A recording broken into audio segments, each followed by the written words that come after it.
It's Price of Perspective story time. This is the story of how I got back to corner my good friend Matt Brown in his fight against Robbie Lawler.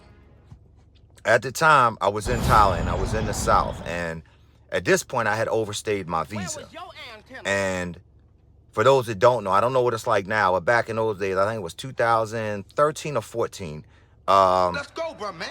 You know, you got the road. When you overstayed, you got so much money tacked on. So it'd be so much baht, which is the Thai currency, tacked on per day you overstayed.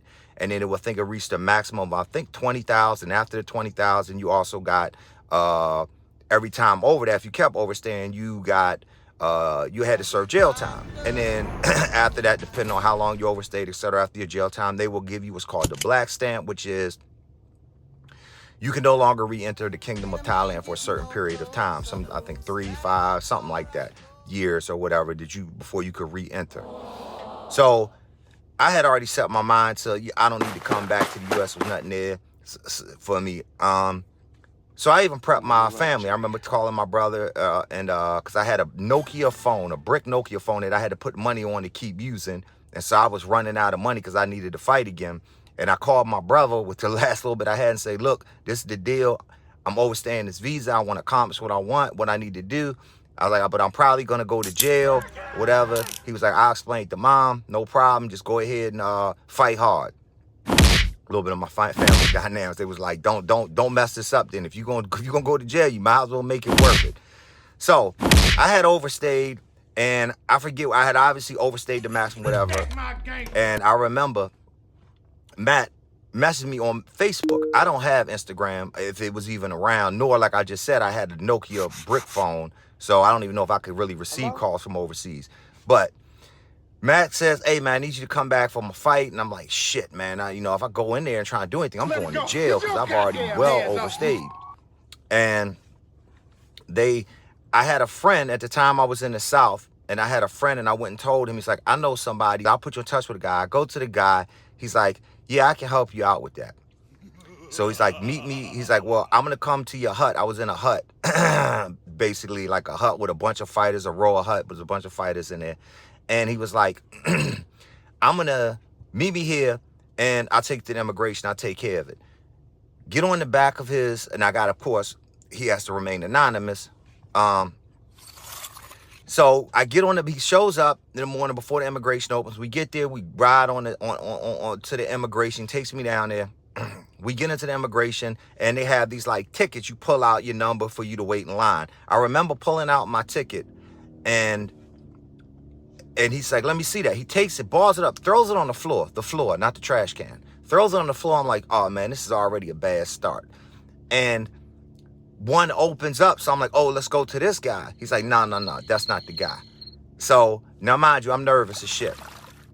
He tells me that's not the guy. So I wait, and then eventually he's like, that's the guy. Let's go to him. So we go sit down. The Thai, anybody seen the Thai military, the Thai government officials, they got the neatly pressed uniforms, everything super clean on them. So we sit down. He's like, let me see the passport.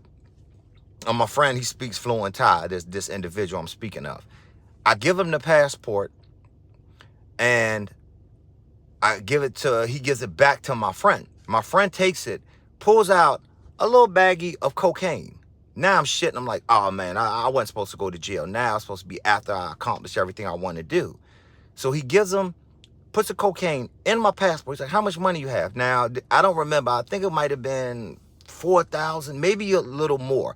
But I give him what I have. He's like, how much do you have for yourself? I said, that's all my money. Mind you, I'm kind of shaking now because my man done pulled out a bag of cocaine. And so I'm a little shaken. He says, here, take a little back. So I think he takes 4,000, if I'm not mistaken, of it, gives me a little for myself so I can have. Put the 4,000, he puts it all into the passport, hands it to the immigration officer.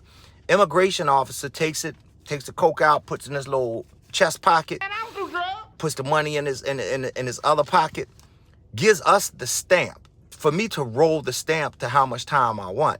So I roll the stamp, and before I stamp, I give it back to him. He looks, and they both start laughing. Turns out I was so nervous, I rolled the stamp backwards. So they laugh. Their friends like the immigrants like, here, rolls the stamp and stamps like, here, this should be enough time. And we get up. Now, that's where the story should technically end. But no, never in my life. What ends up happening is we now go down to the immigration office, and we're outside. And my friend pulls out a joint out of his little satchel. Joint of weed. At this time, weed's illegal. Now it is not. Pulls out a joint and just lights up the joint. And here come these immigration officers, military, police. And I'm like, oh, man, the plan wasn't to go to jail. Now, the plan was to go to jail after I accomplished what I wanted, then to go ahead and suffer the consequences. I'm like, this is all backfired. Gets taken care of, pulls the joint out. The officers start walking over, starts speaking Thai to one of them, hands them the joint. The officer laughs, gives it back to him, says something in Thai, walks off. Finish the joint, asks me, do I want to smoke? I say, hell no, because I'm too nervous now. I don't know what to think now. Get back on the scooter, ride back to the hut. Couple days later, or I forget, whenever Matt bought the ticket, get on the plane, and that's how I showed up for the Matt Brown, Robbie Lawler fight. That's been Price and Perspective Story Edition.